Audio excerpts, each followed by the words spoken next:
Guitar tips, just the tips, just for you. Guitar tips. Hello and welcome. Welcome back, perhaps. This is Guitar Tips. My name is Adam Levy. This is my weekly video blog series. I post a new tip here on this channel each and every Friday. Yes, indeed, even when there's holidays, I still post. Hope you had a great Thanksgiving, lots to be thankful for. As this post goes live on November 27th, it will be my birthday. Pretty mellow birthday this year. I'm going to be 49. Kind of hard to believe, but there you go. I share a birthday as it happens with Bruce Lee, Jimi Hendrix, and Bill Nye, the Science Guy. So for whatever that's worth, those are some fellow Sagittarians on November 27th. This week's tip is sponsored by Martin Guitar Strings, the strings I use on my acoustic guitars. I like the retro strings. Over the years, I've used different Martin sets. I used Marquis for a while. I like the SPs, but the retro strings have become my favorite sound. They're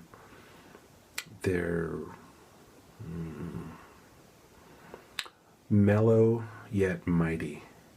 That's the best way I could describe them. Anyway, check them out. If you run into me somewhere and you're an acoustic guitar player, maybe I will lay a set of them on you and you can try them out for yourself. If I have my guitar with me, I've always got a spare set or two. So that's not a guitar tip, but maybe it should be. Always keep extra strings with you, and don't be afraid to give them away, because somehow that stuff comes back. I don't know if you guys believe in cosmic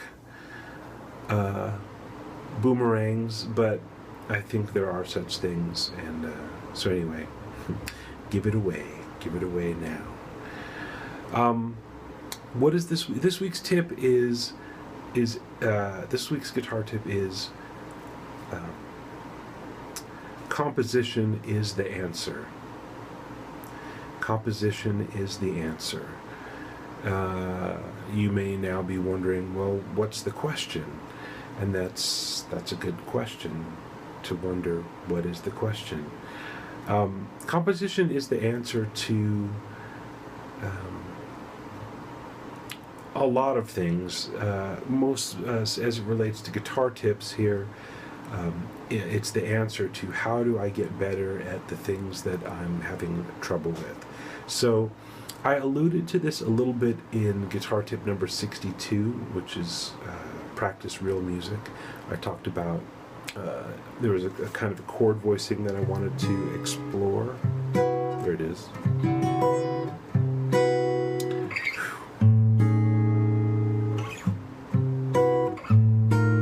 Anyway, you can watch the tip and see what the heck I'm talking about.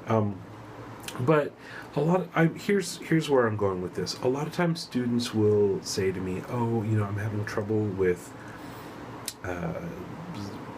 whatever. It could be I don't understand how to use minor 7 flat 5 chords, or I have trouble playing in odd meters such as 5/4 or 7/8, or I have trouble playing at fast tempos, or I have trouble playing at slow tempos, or whatever.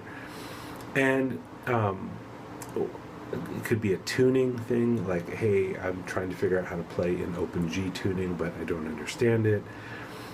Of course, there's different ways to tackle any one of those areas of that you're trying to tackle. I was going to say areas of frustration, but I don't know if that's quite it. But you know what I mean. Whatever it is you're struggling with, there are different ways to tackle it. But most of the time, I have found in my own practice and musical life that the way I really figure something out, the way I really solve it, even if it's something I've been trying to tackle for a long time, the way that I finally get it and really, get it in my visual. I don't know. I'm having such trouble talking today. Visualization. Getting it here, getting it in your muscle memory, getting it in your ears, and just in your creativity, is to write a piece that uses it. And it doesn't mean you have to write a 10-minute magnum opus on the guitar. You could write a piece of music that's just 8 bars long or 16 bars long, or a blues or whatever. But include the thing that you're working on. So if you're having trouble playing in 5/4, write a blues in 5/4. Don't Google on the internet to find some famous blues that's already been written in 5/4, by somebody that you've heard of or haven't heard of or whatever.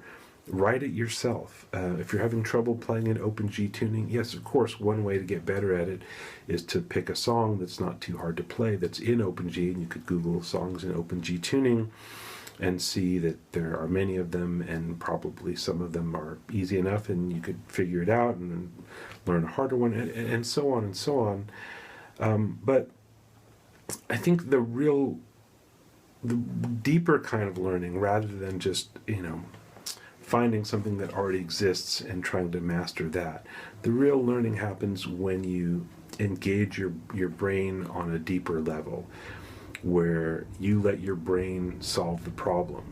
You let your imagination work out the answers. So composition is the answer. That's I don't know really what more I can say. I sometimes ramble, and I appreciate you humoring me as I go on these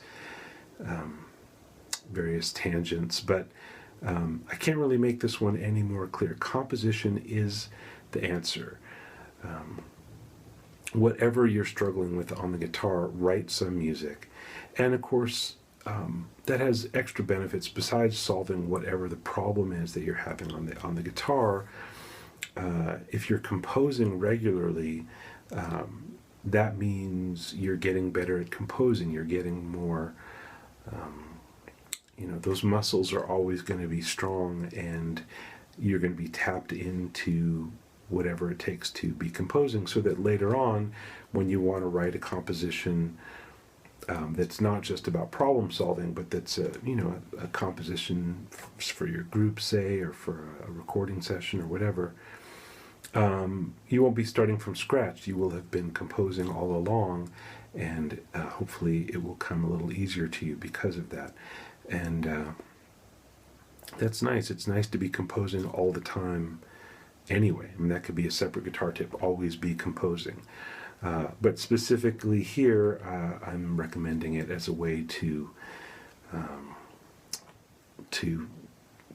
break through whatever wall you may be facing right now in your own practice. Okay, so composition is the answer.